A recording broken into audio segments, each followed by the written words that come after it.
Bem-vindos. Bem-vindos ao Innovation Festival da Fast Company Brasil. Eu sou Beto Pires Ferreira, especialista em sustentabilidade corporativa e ESG, e fui convidado pela Fast Company para, com muita honra e prazer, conduzir essa conversa sobre impacto social e sociedade sustentável, com João Paulo Pacífico, CEO do Grupo Gaia, Pedro Henrique de Cristo, arquiteto de políticas públicas, e Penélope Uihara, diretora de marketing de relacionamento da Natura.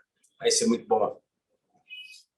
Eu queria começar com 3 perguntas, na realidade, com uma pergunta comum. Queria começar com uma pergunta comum aos 3, aproveitando o retorno, a viagem, o retorno do João Paulo, aproveitando a grande experiência, o envolvimento da Penélope, enfim, todos esses assuntos que estão hoje sendo debatidos em Glasgow, aproveitando, enfim, a experiência do Pedro Henrique internacional, atuando em vários países, enfim, seja através das Nações Unidas, seja através, enfim, de instituições internacionais, né? Nós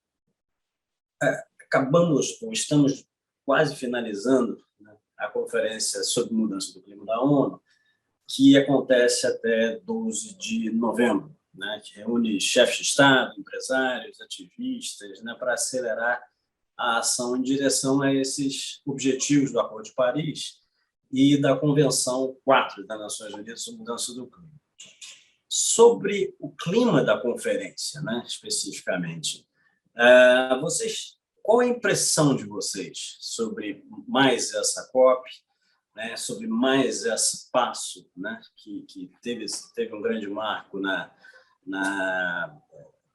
COP, no Acordo de Paris, enfim, em outros momentos, mas o que vocês conseguem vislumbrar no futuro, né? Quer dizer, na medida em que nós estamos mais caminhando para o lado da Greta Thunberg, que diz que nós estamos mais no blá, blá, blá, e não avançamos muito no que deveríamos avançar, ou nós estamos efetivamente avançando em alguns pontos que são muito importantes para o mundo, né? O que foi inovador? O que vocês sentiram que pode vir a ser um recomeço? Quem de nós 3 começa? Vamos lá, vamos, João. Bom, falar um pouquinho do que eu vivenciei lá nesses primeiros dias. Cheguei hoje ao Brasil, estava lá também, estava lá em Glasgow. Eu acho o seguinte, são vários mundos que você encontra lá dentro. Então, logo no primeiro dia, eu procurei vivenciar esses mundos diferentes para ver esses grupos todos. Eu gostei muito dos jovens. Tá? Então, no primeiro dia, eu encontrei a turma do Fridays for Future, que é o movimento que ficou mais conhecido quando a Greta começou com as greves, e lá tinham jovens, crianças não, tinham jovens de vários lugares do mundo, brasileiros, e com uma fala muito forte, muito poderosa. Junto com eles estava a turma do Greenpeace também.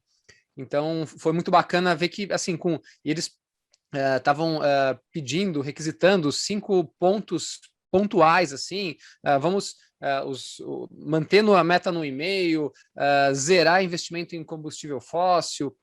Colocaram também, pediram 100 bilhões para países para os países mais pobres. Enfim, eles estavam pedindo coisas concretas e com uma fala com muita energia. Isso achei muito legal. Aí, entrando para o lado de dentro da conferência, tem a Blue Zone e a Green Zone. Falando mais da Blue Zone, que é onde tem as negociações. Lá também tinha um papel bem interessante dos indígenas também. Conversei com os indígenas, então você via... Isso foi muito legal, porque eu vi uma representatividade lá dentro. Não era aquele evento, e esse ano até tinha um pouco de medo que fosse isso, por conta da Covid, menos gente, um país caro, que, poxa, vai ser um lugar só de homens brancos e ricos, né? E eu consegui perceber uma certa diversidade, isso foi bom, essas pessoas falando. Então, acho que essa energia estava muito positiva, de mudança, e também eu senti que o clima geral, não sei como vai terminar, tá? O clima geral era, beleza, depois eu conversei até com uma das pessoas da organização da COP, e ele falou, depois de Paris, agora é o momento para ver se vamos levar a sério o Acordo de Paris ou não? Porque assim, se agora não colocar coisas concretas, aí desencana. Aí é meio cada um por si, e aí vamos ver o que dá. Então, tem um pouco desse clima agora. Gente, a gente vai levar a sério ou a gente vai continuar fingindo que está fazendo, finge aqui, finge ali, não faz nada e continua enrolando mais tanto, não vai mais dar mais tempo. Então, essa é a Copa para falar, ou vai ou racha, ponto. Né? Então, isso é uma coisa muito boa. Tá? Por outro lado, eu acho que as negociações que acabam acontecendo mais a portas fechadas não tem essa conexão tão forte com o que está fora. Lógico que quem está dentro daquelas quatro paredes, fazendo as negociações, os governos, enfim, eles sentem a pressão que vem de fora, né? Eles sentem que tem mobilizações, manifestações, todas as mobilizações que eu vi, todas muito pacíficas, mas que estão lá pressionando, né? Se tivesse uma conexão maior, acho que seria melhor, mas você não sente essa conexão, né? Enfim, e eu senti também nos primeiros dias, e a Gaia foi lá para isso também, para anunciar que a gente faz parte assinou um comprometimento, enfim, uma preocupação até do governo inglês de mostrar iniciativas concretas que estão sendo assinadas agora e caminhando agora. Então, no dia 2, foram apresentadas várias iniciativas. Então, eu senti isso aqui, ó. Quais são as iniciativas que estão sendo apresentadas? Essas, iniciativas concretas e que estão indo. Então, eu estou vendo como positivo.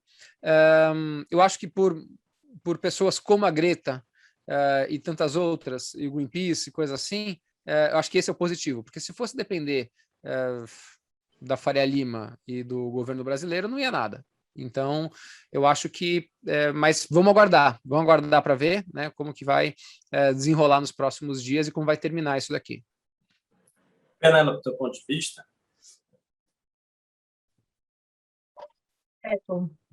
A gente, na Natura, aqui, a gente acredita que o valor e a longevidade de uma empresa está super conectada atualmente à capacidade que ela tem de contribuir com a evolução da sociedade.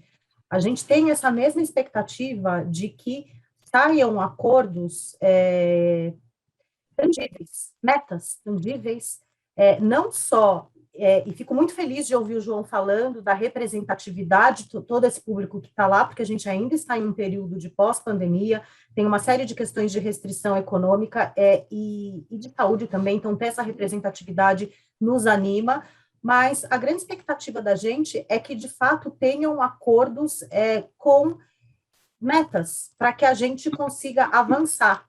Assim como nós, né, temos na Natura uma visão até o ano de 2030, com metas muito cabíveis e que a gente olha para 3 dimensões, né? A gente olha para o social, a gente olha para o meio ambiente, a gente olha, obviamente, para os lucros e para o corporativo e para a distribuição de renda que acontece, e a nossa grande expectativa é que, por meio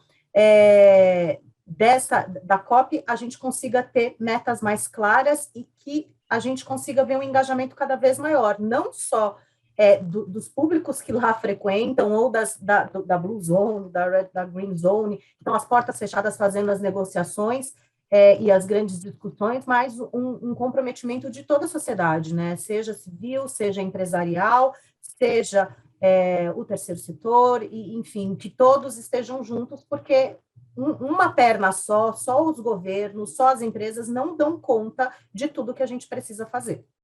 Perfeito. Só complementar aqui antes do Pedro, só para não perder o raciocínio, teve uma coisa também que a gente conversou lá bastante, que é o seguinte, mesmo com os governos se comprometendo, não adianta o governo se comprometer e isso não quebrar nas indústrias do país. Que o governo vai lá e fala, vou fazer tal coisa. Mas se não tiver uma organização, seja através de leis, seja através... Então, tem que ter essa conexão entre as promessas lá de cima e de baixo. E mesmo que algum lugar, como o Brasil, que foi lá, entrou na Declaração das Florestas, que vai encerrar o desmatamento em 2030, depois eu vou falar, não, mas é só desmatamento ilegal que vai acabar, enfim. Mas a iniciativa privada pode falar, nós vamos contra o desmatamento legal também. No próprio caso de um compromisso que a Gaia assinou, de não financiar nada que tenha desmatamento, seja legal, seja ilegal. Então, acho que isso que a Penélope falou é muito relevante, que é ter essa conexão entre as metas gerais, globais, com a sociedade civil, com as empresas, mas mesmo que não tenha lá em cima, por algum desalinhamento do governo, acho que aqui embaixo está muito forte. Tem empresas como a Natura, como a Gaia, como N outras, que estão, a Movida está lá também, enfim, e várias outras, várias, que estão comprometidas com algo. Então, mesmo que o governo não se comprometa, a sociedade civil está se unindo para... já entendeu a importância disso. Então, queria só complementar, desculpa aqui passar na frente do Pedro. Não, imagino. E, Pedro, justamente para complementar, quer dizer, o teu olhar, que é um olhar há tantas décadas sobre um arquiteto de políticas públicas que tenta integrar os centros urbanos, a favela, quer dizer, você trabalha com desigualdade, né, que é o ponto central, na realidade, seja das ODS, seja das COPs, o tempo todo. Onde é que você vê, né, quer dizer, que existe uma chance da gente, você já viu várias dessas COPs, quer dizer, onde é que você vê uma chance da gente avançar com mais celeridade, com mais impacto, com mais inovação também nesses processos, né? E depois a gente vai falar um pouquinho também sobre as certificações que estão, de alguma maneira, pressionando as grandes corporações para esse tipo de engajamento. Mas eu queria ouvir um pouco de você sobre isso, né? Quer dizer, sobre porque você já morou, inclusive até em favelas, para que isso fosse acelerado, né? Quer dizer, você já assumiu muitas vezes, né? Seja em outros países ou no Brasil, esse tipo de... Você já assumiu na prática a política pública. Então, eu queria ouvir um pouco de você nesse aspecto.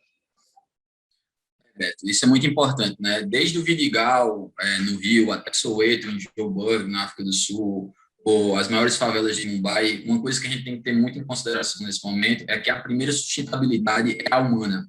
A gente tem que falar, ao mesmo tempo que a gente fala de descarbonização da economia, de parar o desmatamento, da questão da fome, da questão de acesso à saúde durante a pandemia, da questão do acesso a oportunidades que seja formado por comunidade, expert, setor privado, para empurrar o governo na direção correta. Porque hoje já é consenso da maior parte do mundo de que a descarbonização, o enfrentamento da crise climática é a luta existencial da nossa geração. Entretanto, os governos têm interesses, grupos de interesse organizados que impedem essa mudança, principalmente a indústria do petróleo, né, gás, carvão e outros combustíveis fósseis. E isso tem sido um grande impedimento, mas, como sempre, as grandes mudanças partem da sociedade civil. Agora, para isso tem que ter base e tem que estar em sintonia com a realidade. Em relação à COP, esse ano eu não pude participar, mas tenho acompanhado bastante, inclusive, escrevendo colunas e conversando com amigos. Ontem eu estava falando com um grande amigo meu, John Fossil, que é responsável por policy tech do governo americano, com Misha Glenn e Taltavenga em Londres,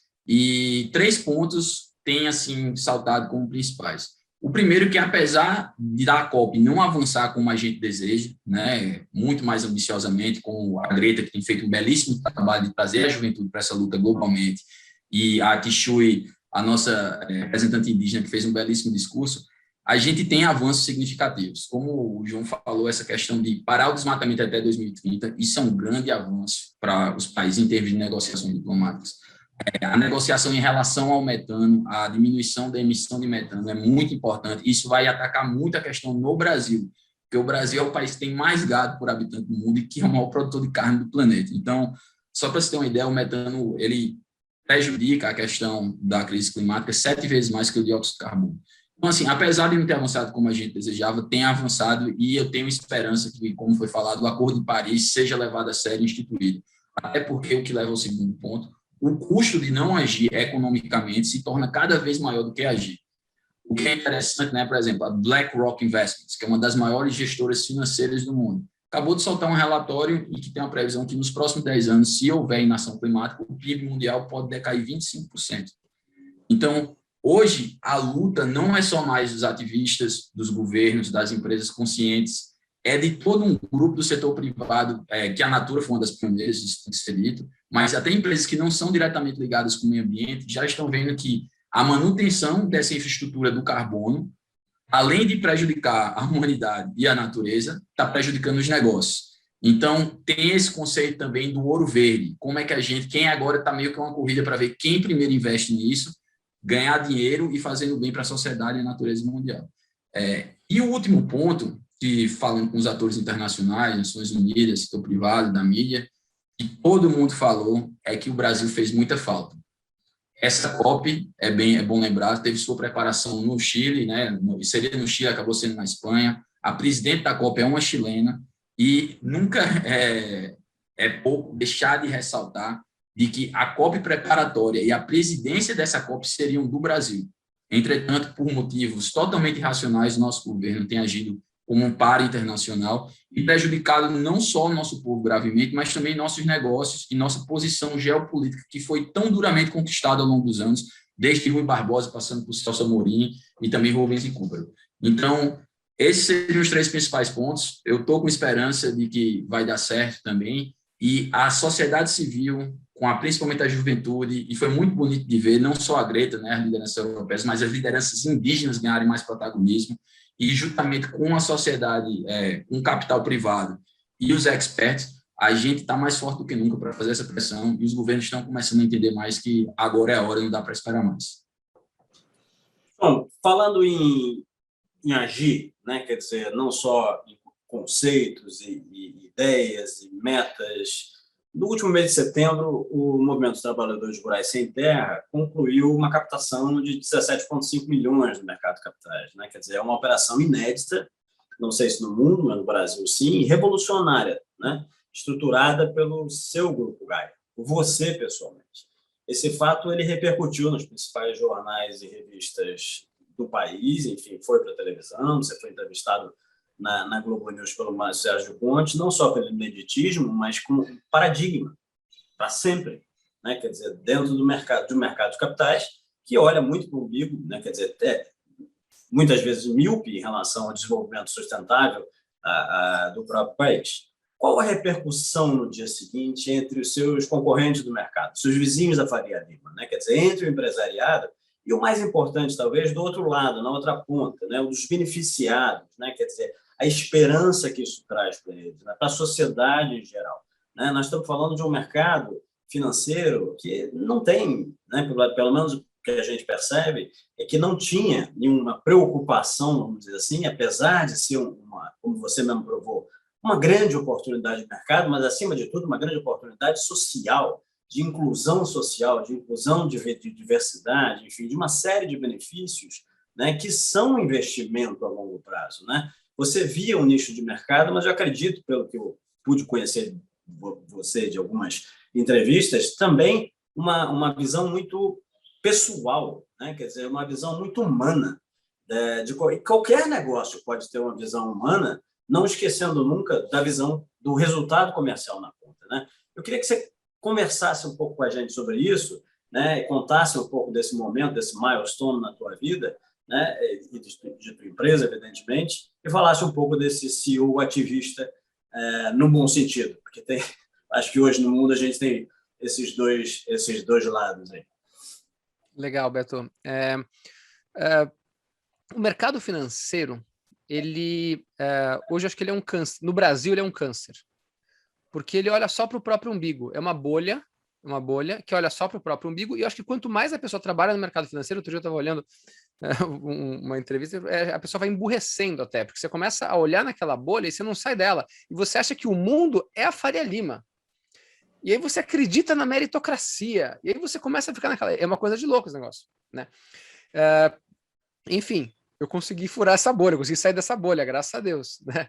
Eu tinha tudo para estar lá dentro, mas eu consegui sair dessa bolha. Quando você começa a entender que um ser humano é mais importante do que um dinheiro.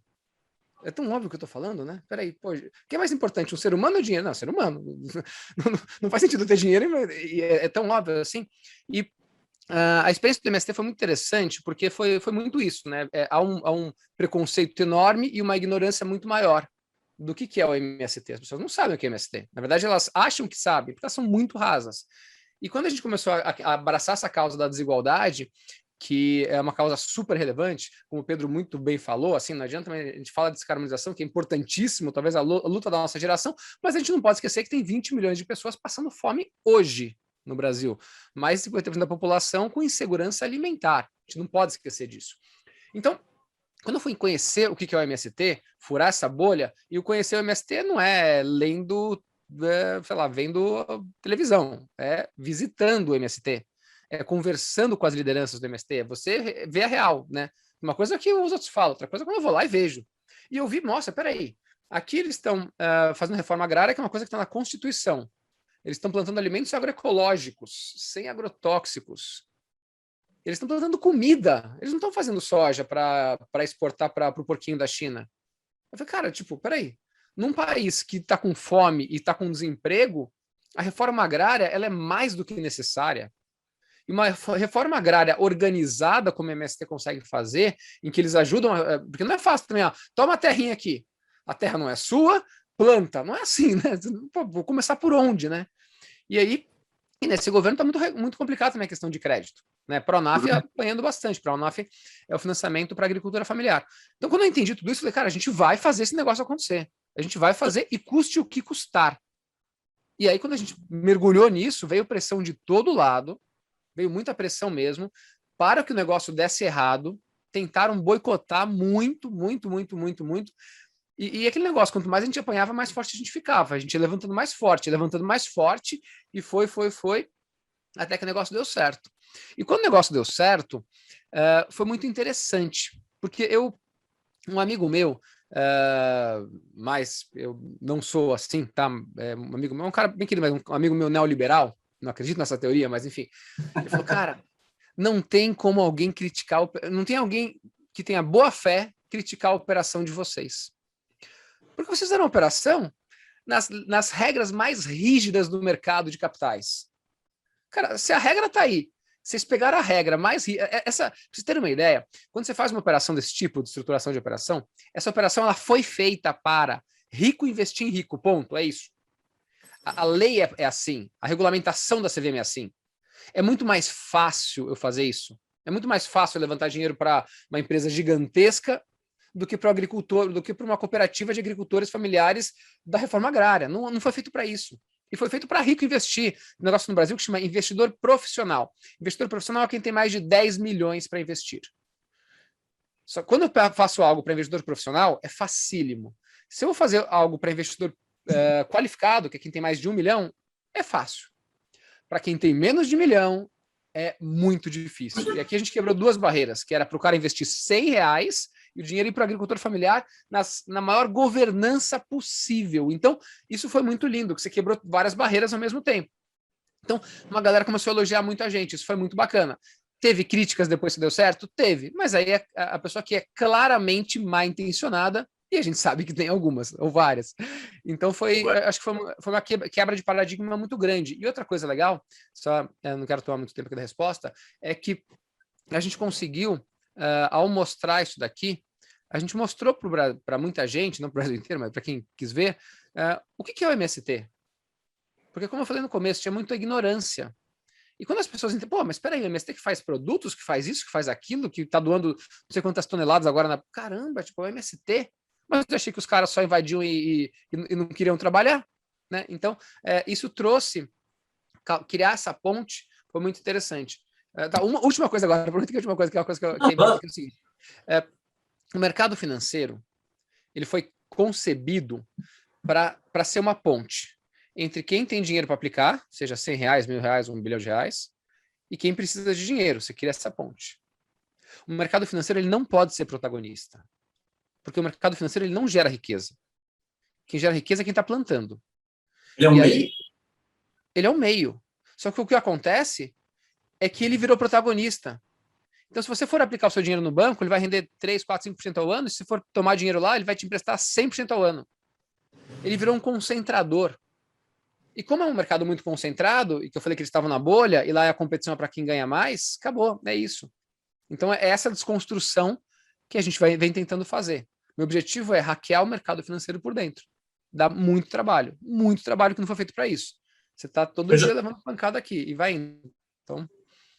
Eu já volto inclusive, você falou do hackear por dentro, eu já volto à questão do CEO ativista e de outras questões, porque é muito interessante isso. E aí, eu queria perguntar a Penélope sobre vamos dizer, foi talvez um dos momentos, pelo menos pelos acionistas, né, que criaram uma campanha mundial, né, no caso da Natura, e até vocês dois, tanto o Grupo Gaia quanto a Natura, por coincidência, né, se certificaram B Corp, Sistema B, no mesmo ano, 2014. Né?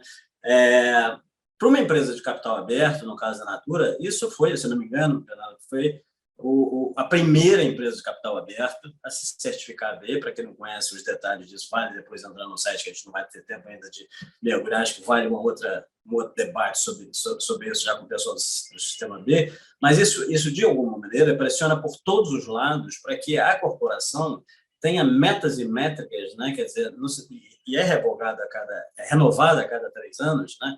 E muito celebrada como milestone para todas as empresas, né? Quer dizer, hoje Patagônia, Ben & Jerry, enfim, todas as grandes corporações que são reconhecidas como ícones, né? Na questão do desenvolvimento sustentável, estão buscando cada vez mais se aperfeiçoar nesse sentido, elas têm esse sonho de a cada 3 anos estarem classificadas, muito bem classificadas nesse sistema. Queria entender um pouquinho de vocês como é que foi esse processo, porque até hoje isso faz com que vocês tenham que reestruturar profundamente a governança, reestruturar, no caso da Gaia, ela surge já com essa, mas no caso da Natura, ela teve que se reestruturar sob o ponto de vista social, ambiental, mas de governança também, né? Quer dizer, na questão do capital humano, quem contrata, de que forma, as relações internas e externas, fornecedores, então, que a Natura deve ter milhões, né? Penélope, se você pudesse, pressionar você para falar de forma concisa sobre um tema que é tão amplo, mas como sempre disseram, né? Quer dizer, a certificação B, assim como GRI e outras certificações internacionais, faz com que você tenha que rever o negócio como inteiro. É quase que você criar um novo negócio, né? Mantendo a marca, né? A grande marca que vocês têm. Olha que curioso, Beto. A Natura, ela é certificada em 2014, né? A gente se torna a primeira empresa B Corp de capital aberto da América Latina, né? E a maior do mundo em receita e número de colaboradores. E essa conquista, ela vem muito pautada, Beto, João, Pedro e todo mundo que está aqui, por conta do modelo de negócio, pela venda direta. Por quê? Porque ela incentiva, além do consumo consciente que a Natura já faz em toda a cadeia, desde a produção, mas ela se responsabiliza pelas relações da rede de consultoras. E a venda, quando acontece através da rede de consultoras, ela já impacta positivamente a renda dessas pessoas. Por quê? Porque a Natura poderia ter, há 50 anos atrás, que é o tempo da companhia, 51 agora, poderia ter feito a venda através de lojas, através de franquias, concentrando a renda, mas não. A Natura opta, assim como outras empresas de venda direta, a fazer a venda por meio das consultoras. E a gente faz isso de uma maneira muito responsável, porque tem outras empresas que também optam pela venda direta, mas que elas não fazem incentivo e cuidam da educação das consultoras, elas não olham para modelos sustentáveis, mais do que uma certificação. Ser uma empresa B, ela é uma estratégia, ela é uma ferramenta de avaliação de desempenho para a gente, dos esforços que a gente está gerando numa gestão integrada, aonde a gente olha o impacto positivo na rede de consultoras, né? Onde a gente olha o impacto que a gente está tendo no meio ambiente com a descarbonização, com todas as ações que a gente toma, olhando para frente de carbono, e cuidar das pessoas é uma prioridade da gente, né? A proposta de renda, para vocês terem uma ideia, a gente avalia, no ano de 2020, a gente fez um crescimento ordenado do canal, mas a gente avalia as safras. Tem muita gente nova entrando que passa a ter uma renda a partir da venda direta, mas tem muita gente que teve a oportunidade durante a pandemia e agora de incrementar as suas rendas pelo aquecimento, até pela ingestão, pelo dinheiro que o governo colocou no fundo emergencial, né? E aí a gente também atua com a violência doméstica. Para vocês terem uma ideia, durante a pandemia, a gente criou todo um plano de resguardo social, mas a gente pode falar isso mais para frente, para cuidar. Então, a Natura cuida de uma maneira responsável e tem ações com metas claras para toda a turma, olhando não só para os fornecedores, mas para os colaboradores, olhando para as questões de inclusão, de equidade e de geração de renda de toda a cadeia, desde a produção para fornecedores, para as pessoas, para colaboradores e para a rede de consultoras que faz parte dessa rede, desse ecossistema que a gente atua. Falando de rede de consultoras, vocês têm a maior do mundo. Nós estamos falando nós ainda estamos, né, numa pandemia, né? Foram 2 anos de pandemia. 2 anos de pandemia em que o porta a porta se inviabilizou, né? Quer dizer, vocês provavelmente tiveram que criar condições absolutamente diversas das condições que até então eram fundamentais para que essas pessoas, essas famílias, né, através de suas matriarcas, recebessem seus rendimentos, conseguissem, afinal de contas, elas operavam dentro de uma região que se tornou absolutamente vedada, né? A entrada, até mesmo a distribuição. Nós trabalhamos várias vezes com distribuição de alimentos e nós tínhamos dificuldade de distribuir alimentos. Imagina uma distribuição regular de toda uma gama de produtos, etc. Quais foram as soluções inovadoras que a Natura teve que buscar num negócio que movimenta hoje mais de 20 bilhões de reais, né? Quer dizer, impacta a vida de 1,3, se não me engano, milhões de consultoras em todo o país, né? Vocês rapidamente tiveram que virar esse jogo, né? Beto, no ano de 2020 foi o ano que a gente faz o lançamento da terceira causa. Feliz ou infeliz a coincidência com a pandemia, mas enfim, eu vou interpretar como feliz, do Cada Pessoa Importa. Quando a pandemia começa, a gente tinha acabado de lançar em fevereiro, né? Essa terceira causa do Cada Pessoa Importa, olhando profundamente para os compromissos sociais e para o desenvolvimento da rede de consultoras. Quando a gente é acometido, logo no início de março, você vai lembrar a segunda quinzena, a gente praticamente muda a estratégia da companhia e a gente olha para 3 frentes de atuação. A primeira delas é que a gente queria barrar o contágio. A gente cuidou, de fato, das pessoas. A gente não queria, de maneira nenhuma, que nem as nossas consultoras e nem os nossos colaboradores, e muito menos a nossa cadeia de fornecedores, fosse contagiado pelo Covid. Então, a primeira decisão era que a gente ia barrar o contágio de todos os públicos da Natura. Depois, a gente ia cuidar das pessoas. O que era cuidar das pessoas? Olhar para o ponto de vista psicológico, olhar para o ponto de vista de geração de renda, olhar para o ponto de vista de saúde, porque foram muitos os desafios. Então, cuidar das pessoas. E aí, aqui a gente tem, para a rede de consultoras, a grande inovação que a gente fez foi o plano de resguardo social. A gente olhou para as consultoras, qualquer consultora que ligasse para a Natura e que ficasse doente, ela teria a telemedicina. Aliás, ela ainda tem a telemedicina em pronto atendimento com uma receita médica na mão. Se ela fosse diagnosticada na telemedicina ou com Covid e ela precisasse de apoio psicológico, a Natura dava apoio psicológico. Porque a gente sabe da quantidade de familiares, a quantidade de pessoas em situação de altíssima vulnerabilidade são muito mais suscetíveis e precisam muito mais desse apoio do que qualquer um de nós nessa sala. E a gente, além disso, a gente teve toda uma frente de auxílio funeral, que não foi óbvio, porque muitas das nossas líderes que lideram as consultoras também tiveram que ser preparadas para as má notícias. Por quê? Porque elas iam ser a linha de frente em um ambiente totalmente virtual. Então, a gente pivotou nessa história de cuidar de pessoas e barrar o contágio. A digitalização foi a nossa principal aliada. Ela foi fundamental para que a gente conseguisse fazer isso. E o terceiro, e não menos óbvio, era manter a economia circulando.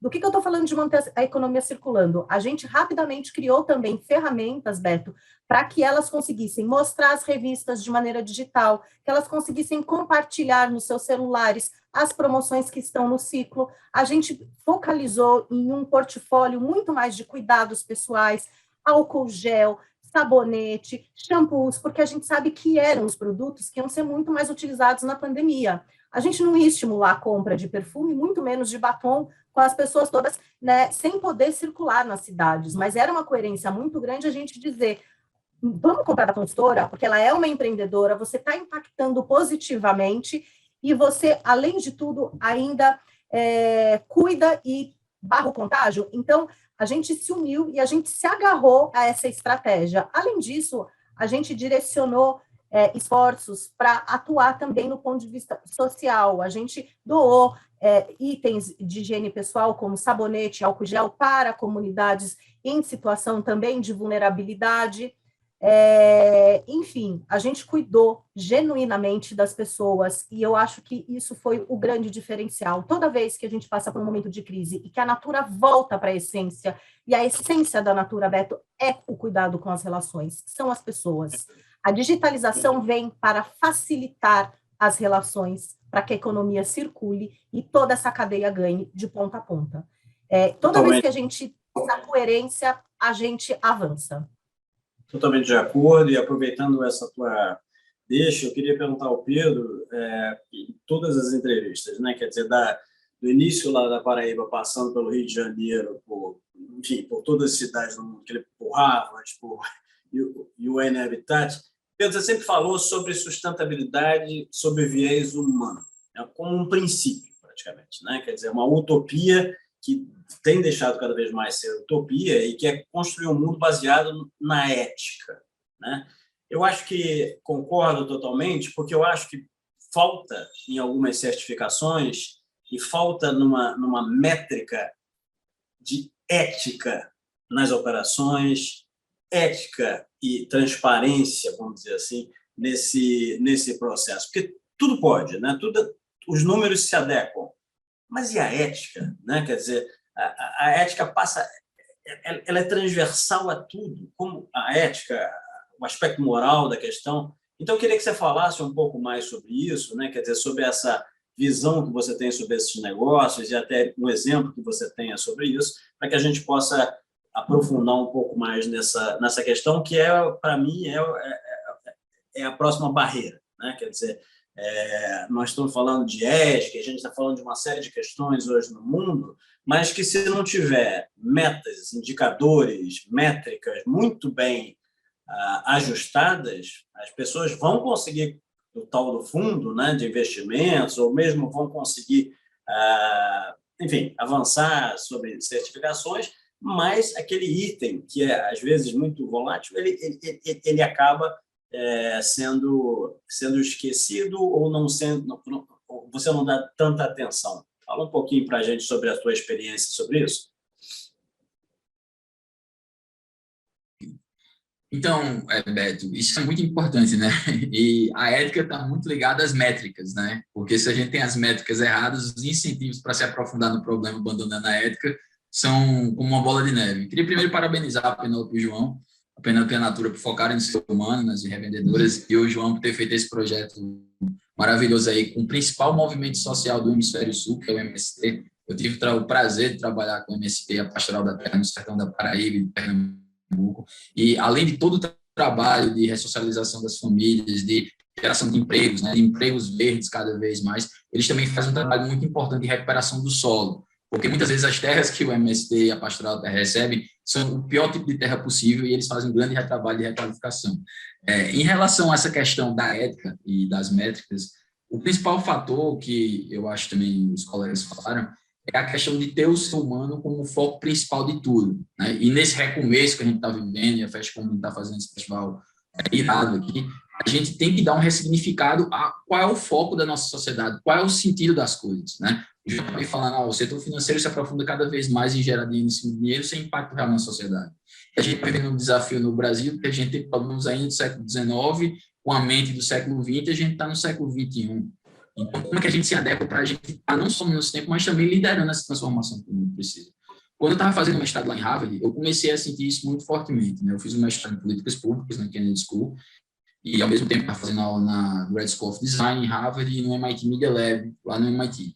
E uma coisa que aconteceu lá, um pouco parecido com o que acontece no mercado financeiro ou nas empresas de varejo, foi que cada uma dessas disciplinas focava a solução dentro do seu mundo e de suas métricas. Por exemplo, naquele discurso falava que juntou dados e serviços e resolveu o problema do mundo inteiro. Aí você ia lá para a Grad School of Design, não, você transformou o espaço, o prédio ou o espaço público, vai transformar tudo. E você ia no MIT Media Lab e, não, cria um novo software, um novo hardware, a gente salvou o mundo. E eu olhava assim, caramba, mas a experiência humana, né, nossa experiência do usuário, é a integração disso tudo. E aí, meio rebeldemente, a gente propôs um novo conceito de arquitetura em que a gente focasse as pessoas como principal, entendendo que as pessoas vivem no espaço físico, no ambiente, e a gente trocou tanto conhecimento uns com os outros nesse espaço que a gente transformou esse espaço em instrumentos, que acabaram criando um novo tipo de espaço, que é o espaço digital. Então, a gente propôs como é que a gente usa isso na prática. E o grande desafio desde sempre, e que é o grande problema que o Brasil e o mundo sofre com as fake news e tudo, todo mundo, como a gente veio parar aqui, né? Se você pegar, isso vale um estudo econômico bem interessante. Você pegar os países que menos são afetados por fake news, são aqueles que têm mais educação pública de alta qualidade. Então, a gente pensou desde o princípio, não, vamos aplicar isso na escola, era o momento olímpico da Copa do Mundo no Rio de Janeiro, e vamos propor um conceito de uma nova escola do ano 2030. E, para minha surpresa, Isso acabou virando uma aula lá em Harvard, né? Na Grad School of Design com a Grad School of Education, e depois lá no Rio virou uma escola, a Escola Gente, hoje na Rocinha, nos principais IDEBs.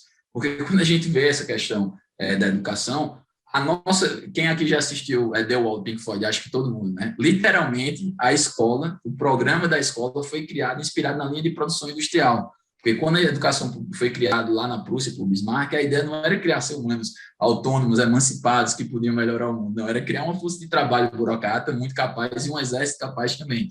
Então, foi, de fato, uma linha de produção.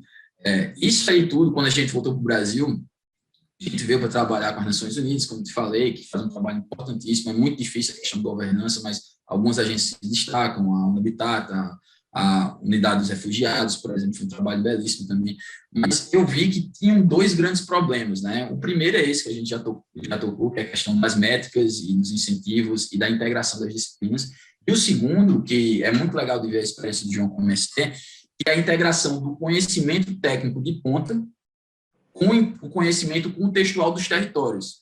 Então, assim, eu tinha acabado de ganhar um prêmio nas Nações Unidas, estava um pouco de trabalho legal, e eu estava infeliz. E eu olhei assim e fiz, cara, a gente não está sabendo o que a gente está fazendo de fato. A gente está tratando as pessoas nas favelas e nos territórios como se fossem pacientes que precisam de uma receita médica, quando, na verdade, elas têm que ser agentes e líderes da própria mudança, porque eles têm muita coisa para ensinar para a gente também. Então, baseado nisso, e querendo quebrar barreiras, eu decidi pedir as contas na ONU, agradeci a oportunidade e fui trabalhar lá no Vidigal. Para minha sorte, foi no mesmo período que a tese estava virando aula. E aí foi incrível, porque por trabalhar com o Mauro Quintanilha, lá no Vidigal, com a Lúcia Cabral, com a Inês Silva, Raul Santiago, e criar soluções sempre com foco que fossem modelos sistêmicos que pudessem ser expandidos, né? E hoje, no mundo, a gente chega num ponto de desafio pleno. A gente viveu a Covid-19, que teve grandes desafios, muitos problemas, mas teve uma coisa que fez um grande serviço à humanidade, que deu para separar bastante o joio do trigo, né? Porque, assim, você pode ser de esquerda, você pode ser de direita, mas você tem que ser a favor da vida. E quando você vê essa necropolítica, onde certos grupos de interesse usam o Estado, sequestram o Estado para acumular riqueza ao custo da vida humana, como a gente viu aqui no Brasil e em outros lugares, a gente tem que entender que a gente precisa de uma agenda comum para se desenvolver. Uma agenda comum que faltou no Brasil até hoje, existe gente muito boa no PT, gente muito boa no PSDB, e essa agenda comum tem que partir de um princípio que seja único, que é a vida humana mais importante, e a gente precisa tratar o desenvolvimento como um instrumento para criar liberdade para as pessoas. Liberdade de fato, com autonomia e com respeito ao próximo. Então, o que seria esse recomeço, como pediram para a gente gravar? Seria a gente pensar em empatia, em colaboração e colocar o ser humano em primeiro lugar e integração com a natureza. Eu queria aproveitar e voltar aqui a João Paulo para falar sobre o CEO ativista, na realidade, porque a gente tem exemplos, né? Quer dizer, é sempre um desafio, porque a gente tem exemplos muito ruins, né? Seja no Brasil, no mundo inteiro. A gente recentemente, no próprio caso da saída do Trump, né? Nós tivemos CEOs num ativismo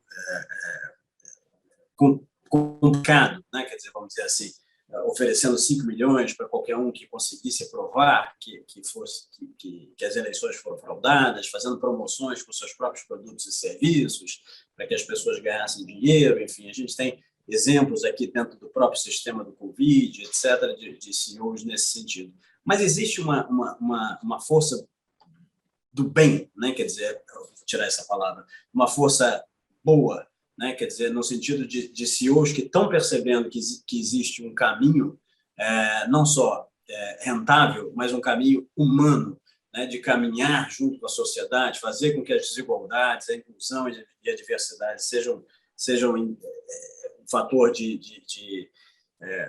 enfim, de benefício para todos, né? Que você possa, como é o caso, por exemplo, dos projetos que você possa vir a ter com indígenas, quilombolas, enfim, e outros segmentos. Então, eu queria entender um pouquinho desse conceito que você lançou nas entrevistas, né? Você já deve ter elaborado melhor depois. Sim, sim. Porque a gente acaba olhando, por exemplo, no ativismo ambiental, pessoas que realmente lutam pelo meio ambiente. E aí, quando você vai olhar nas empresas, a cabeça, muitas vezes, grande parte das vezes, aqui esse grupo é um grupo muito até diferente do que a gente encontra na maioria dos casos, é simplesmente Friedman, é maximizar o lucro a qualquer custo. E essa é a cabeça deles. Mas quando a gente começa a ampliar um pouco mais a consciência, isso não faz sentido como humanidade. E a partir do momento que eu começo a entender por que uma empresa existe, vamos lá, por que uma empresa existe? Eu gosto muito do exemplo do Simon Sinek, que ele fala que uma empresa é como um carro. O carro ele foi feito para levar as pessoas de um lugar para outro. O carro ele tem que ter combustível para andar. Sem combustível ele não anda. A empresa também, ela tem um objeto social, ela tem um objeto a empresa foi feita para fazer algo. O lucro ele é necessário, assim como o combustível é necessário. Só que o carro não foi feito para ter combustível. A empresa não foi feita para ter lucro. Todo o resto é uma desculpa para aumentar o lucro. E a maior parte das empresas, enfim, pensam dessa forma, que é o jogo finito, que é eu contra o outro. E o que está trazendo para a gente? Se você olha o seu umbigo e o seu lucro a qualquer custo, uma desigualdade cada vez maior e mais assustadora, e o meio ambiente fica de lado.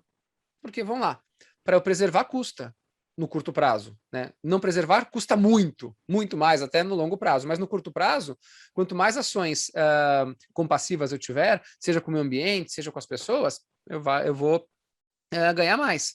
Se eu pagar um salário mais baixo para os meus colaboradores, eu vou ganhar mais, é tão simples quanto isso. Se eu aumentar o salário deles, eu vou ganhar menos, né? Se eu tiver condições precárias de trabalho, como tem empresas que são unicórnios que têm, eu vou ganhar mais, vai sobrar mais lucro, né? Então, o que eu acho que precisa é a gente trazer um pouco mais de humanidade, porque as pessoas que pensam dessa forma, tão egoísta, elas não são felizes. Pode até parecer por fora, mas não dá, né? Porque nós somos seres humanos são sociáveis, seres humanos são naturalmente compassivos, possuem compaixão. Né? E a gente voltar um pouco para isso, né? Esquecer um pouco esse negócio de livros e de sites e não sei o que, seja o melhor, o maior, o líder. Cara, para com isso. Que mundo que você quer criar para os seus filhos? Então, o que a gente está trazendo aqui, acho que quando eu falo sou um líder ativista, é porque eu abraço causas. É óbvio que eu tenho que ter lucro, mas o lucro ele não vem na frente das pessoas, ponto. Eu não posso ter prejuízo, senão eu quebro. Então, eu tenho que ser sustentável em todos os aspectos, mas eu não posso deixar de olhar as causas que eu abraço. A Natura é muito isso, ela abraça causas, mesmo que isso custe um pouco mais, mas ela é muito mais sustentável no médio e longo prazo também. Penélope, os povos indígenas, que foram as maiores vítimas de todas as epidemias mortais de toda a história, não estou falando nem da nossa Covid, ou nem, enfim, da climática mais, estou falando de todas, né? Segundo líderes até de movimentos indígenas e ambientalistas, a nossa geração não está apenas devastando o planeta, né? Quer dizer, mas criando um fosso gigantesco de desigualdades cada vez maior entre povos e sociedades. Isso está bem claro, né? Uma coisa do copo cheio, copo vazio desses governos, né? Quer dizer, pelo mundo, né? Explicitar isso de uma forma quase que didática, né? Essa situação ela foi historicamente naturalizada, né? Com grupos sociais que se tornaram invisíveis, como negros e comunidades indígenas. Mobilizar aliados e opinião pública em prol dos povos indígenas, das comunidades agroextrativistas, né, se tornou crítico.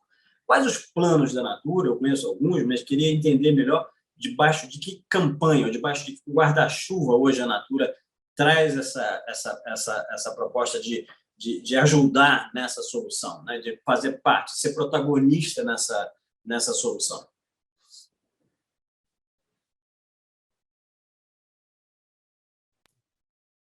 Desculpa. O modelo de negócios aqui da Natura, ele tem uma causa, né, que é a Amazônia viva, e a gente valoriza a floresta em pé, não é de hoje, são mais de 20 anos desde o lançamento da linha Ecos, né? E a sustentabilidade da floresta depende dos povos que nelas ali estão, né? Porque os povos têm que conviver ali em harmonia com aquele bioma, com aquele meio ambiente. E a gente tem conseguido provar na prática que é super possível conciliar o desenvolvimento econômico com a conservação do meio ambiente, né?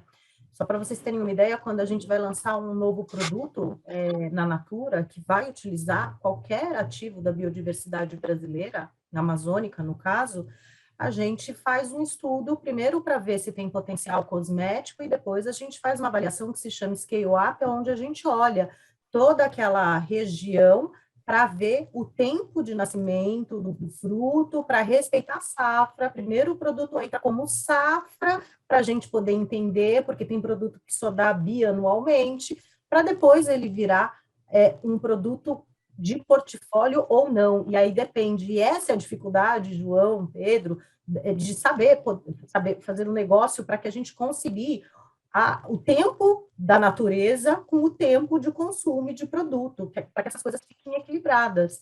E esse modelo, a gente tem relacionamento com as comunidades, são mais de 2 milhões de hectares de floresta amazônica que a gente faz a preservação por meio da geração de renda local, e ao longo desses 20 anos, né, da Natura, junto com Ecos, a gente tem parcerias com mais de 7 mil famílias, 34 comunidades, são quase 30 mil pessoas conectadas nessa rede de investimento expressivo na região. No Mato Grosso, a gente adquire castanha de um grupo indígena, né, Cinta Larga, em parceria com a Copavan. Então, a gente faz com que a extração, aquele povo que está ali naquele pedaço da floresta, junto com a corporação, com a Copavan, vivam ali em comunhão, fazendo o fornecimento e mantendo, quanto mais tem, e é uma parceria eterna. Toda vez que a gente abre uma nova comunidade, a Natura é mais sério do que um casamento, porque não tem dissolução. Se, eventualmente, a gente para de consumir alguma safra dessa região, a gente vai substituir por outra, mas a gente vai garantir que o desenvolvimento seja sustentável ao longo do tempo.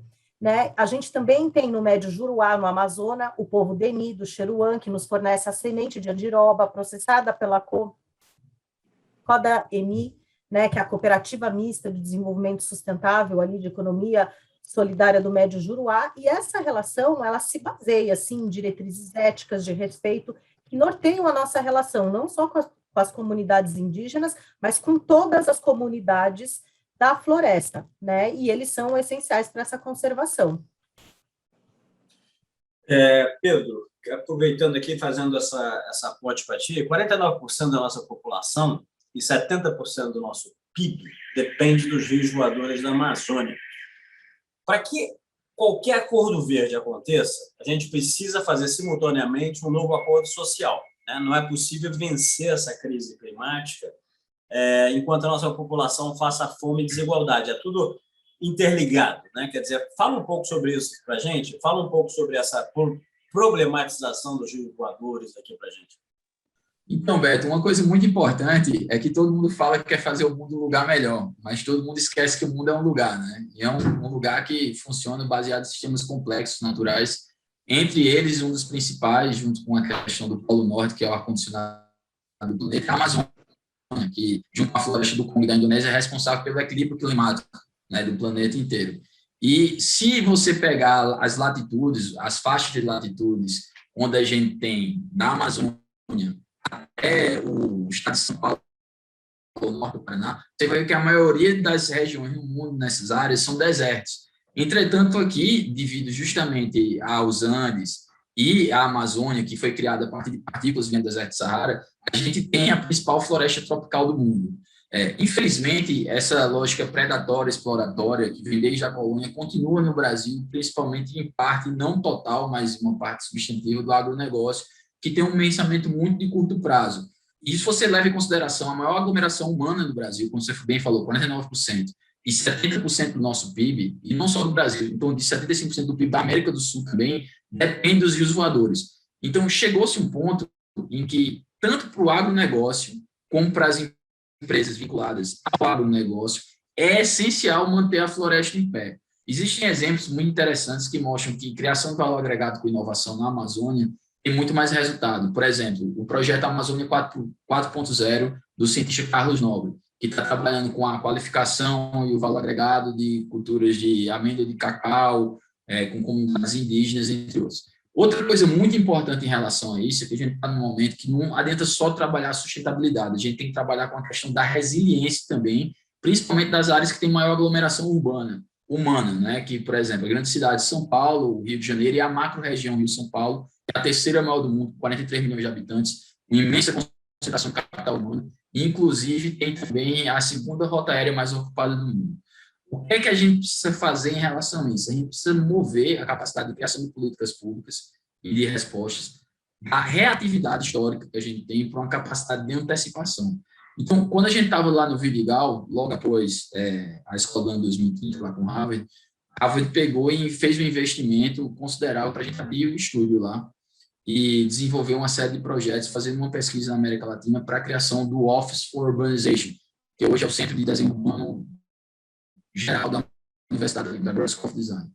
Mas o projeto principal que a gente desenvolveu junto com o Harvard, MIT e a comunidade do Vidigal foi justamente um modelo 4D, que nada mais é que um modelo 3D, uma maquete digital. A gente fez toda a modelagem, foi a primeira vez que isso foi feito no mundo, toda a modelagem da superfície da favela, e devido a uma necessidade que surgiu em Nova York, e que a gente estava trabalhando também, que, como vocês bem lembram, o Hurricane Sandy, né, o furacão Sandy, deixou um prejuízo de 70 bilhões de dólares, e eu estava trabalhando na época com o Alex Washburn, que era o Chief Urban Design do Bloomberg, quando foi prefeito nos 3 mandatos, e a gente estava fazendo um mapeamento lá, 3D digital, do underground, né, dos tubos de saneamento e de água.